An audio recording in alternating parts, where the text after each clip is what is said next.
আসসালামু আলাইকুম রহমতুল্লাহ বরকাতুহু। তো বন্ধুগণ, আশা করি আল্লাহ পাকের রহমতে সকলে সহি সালামতে আছেন। তো কবি গাজী আক্কাস আলী ইউটিউব চ্যানেল 017140885009 এর পক্ষ থেকে আপনাদের সকলের প্রতি রইল একান্ত আন্তরিক শুভেচ্ছা ও ভালোবাসা। তো বন্ধুগণ, এখন আপনাদের সামনে যে বয়ানটা রাখবার চেষ্টা করব, বয়ানটার নাম হলো ছাত্ররা দেখালো কি।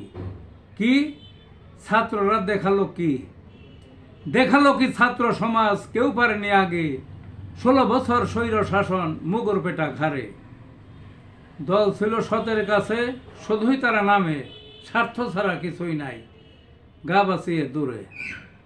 সজর নিচে কাঁঠাল রানী, 16 কলায় পোষে, ইচ্ছে মতো লাঠি পেটা গোয়াল ঘরে পুরে। সকল দলে খাচ্ছে খাবি, বাঁচো বাবা মোরে, সবাই দিছে হাল ছেড়ে, পালস নাই দেহে। হেনকালে ছাত্র সমাজ জেগে উঠল ভোরে, আলো ছড়ায় সারা দেশে, আধার গেল কেটে। একযোগে ধেয়ে এলো জীবন বাজি রেখে, ঘিরে ধরল গণভবন, রানী গেল হেরে। কি দেখালো ছাত্র সমাজ বিশ্ব নজির গড়ে। এই ছিল কবিতাটা। বন্ধুগণ, ভালো থাকুন।